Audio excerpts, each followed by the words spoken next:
Spitzer treats the case of the world harmony as a signal example of the expansion of the concept of music to fields which in other civilizations would seem entirely remote from music, and he shows that also the demythologizing of the world, its enchantment, its loss of harmony. John Hollander has since called this process the untuning of the sky, using a striking phrase from Dryden's Ode of St. Celia's Day, a brilliant study centered on English poetry in the 16th century. That's what Spitzer says about John Hollander's book.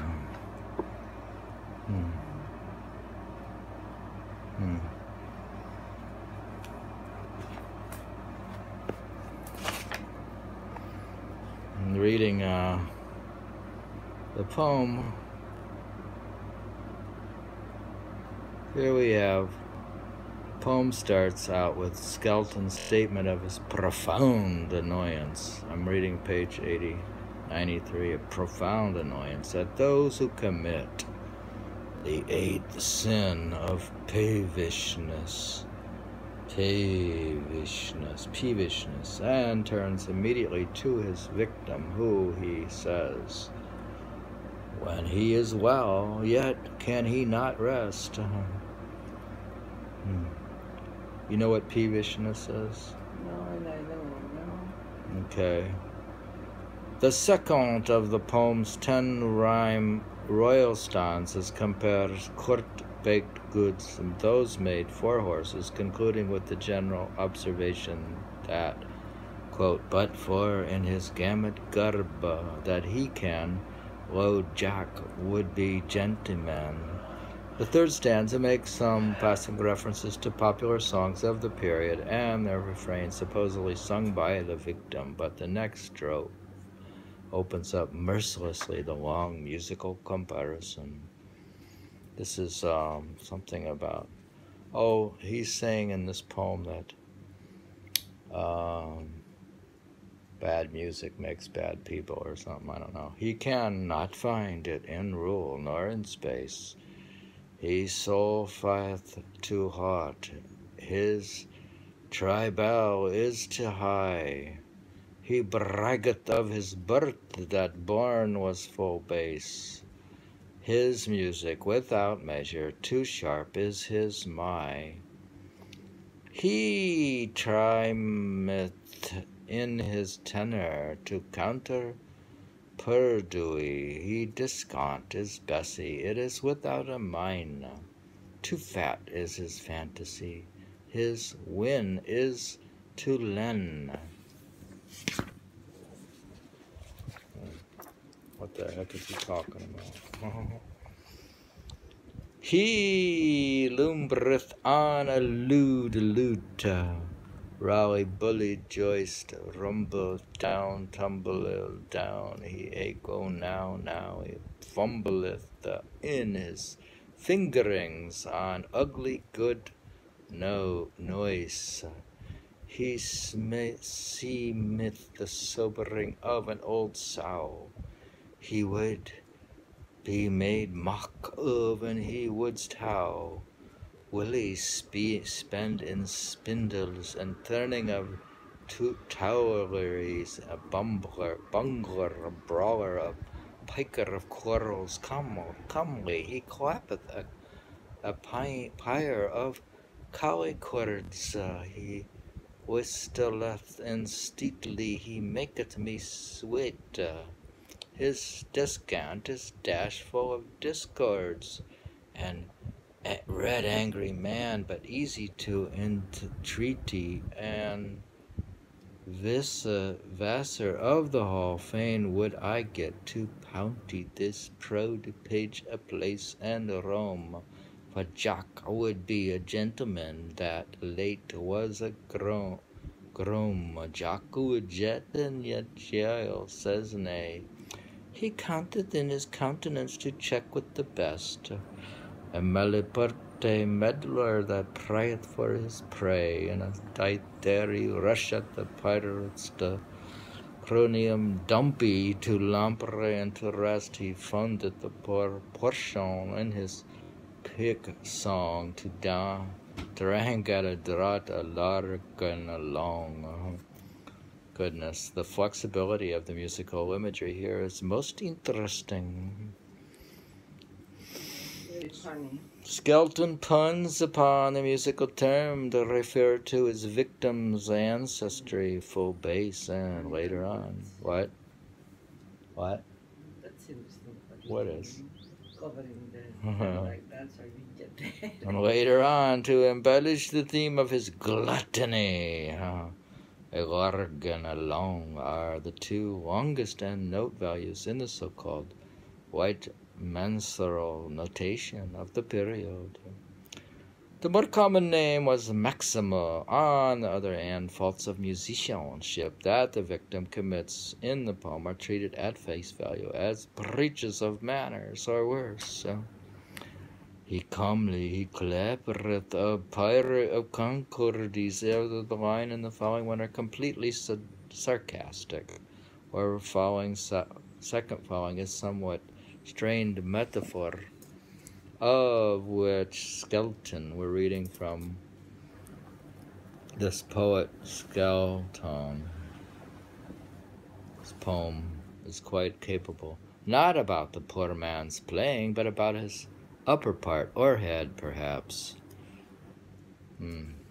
The general theme of overreaching social climbing is figured wonderfully in his solfeth to haunt, his tribal is to high, and the constant harping on busyness applies to that jack of courtly sprezzatura which portrays the base original.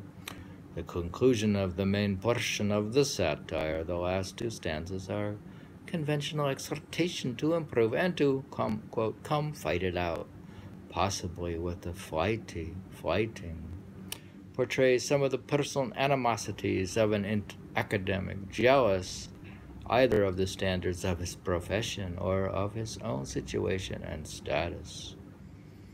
We continue with the poem. Nay, I be not with him. He is no small fool. It is a solemn sire and a solene for lords and ladies learnt at his school.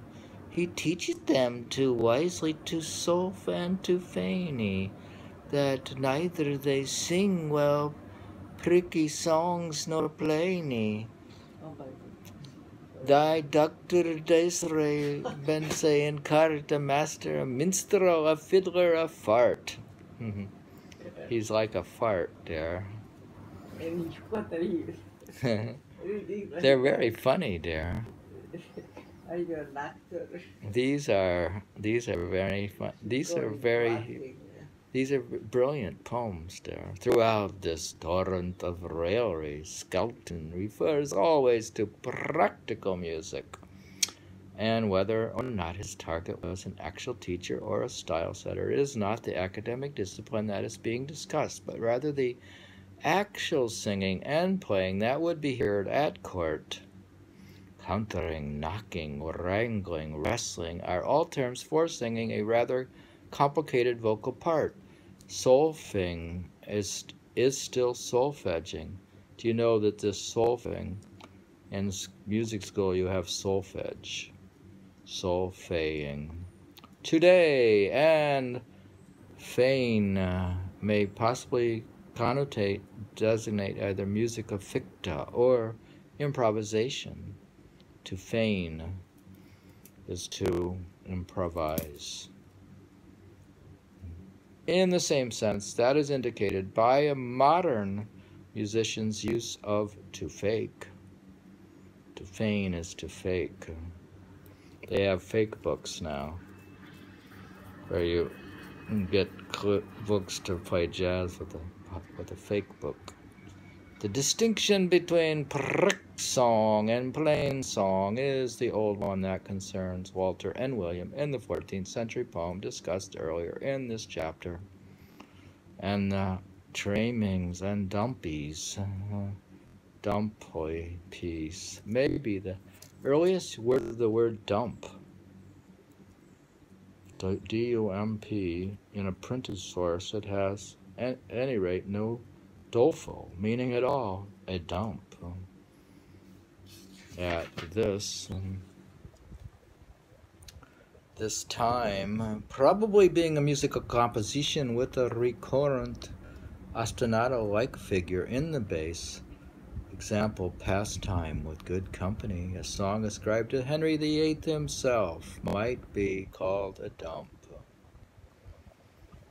Whether or not Skelton is using music to stand for all the learning that he felt privileged to impart, or whether his victims' musical activities are being pilloried with no worse a distortion than that of caricature. The figurative association of bad music and bad behavior is clear.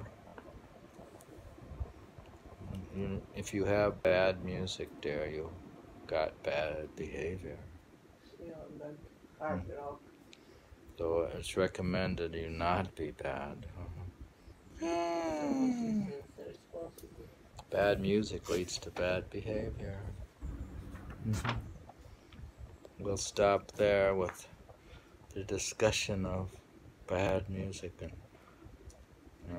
but music on the we discovered one of the principles of fake books to fake, music. to dump, So music should to be false based on judge. that music. We started out But peevishness. it goes so When he far is well, yet really be out can he of not time. rest? Yeah. And certainly, I mean, good music brings you close to God, puts you close to God. Otherwise, it puts you in nobody's way. So, it's good that the countries have to educate people in music and have to empower people to make good music also. Do you need like the world harmony or like the music of the spheres? Give money to the schools to be able to teach the students. That's the simplest way, you think that the simplest way to public behavior. The untuning of the sky is when they take away, well, he was saying that it's the loss of the universal harmony. It's to untune the sky. Right? Yeah, who's going to tune it up? How do you retune the sky?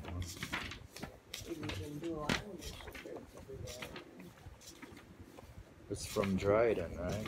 But I don't think humans can tune the sky. I thought they could listen to the music of the spheres. And on the other side, the music comes from within you. You remember the matter? The sound comes from within you. It doesn't come from outside. Even that's the within you. So, in a way, it doesn't come from up the sky. The tuning in at the tuning should happen again from within. All right.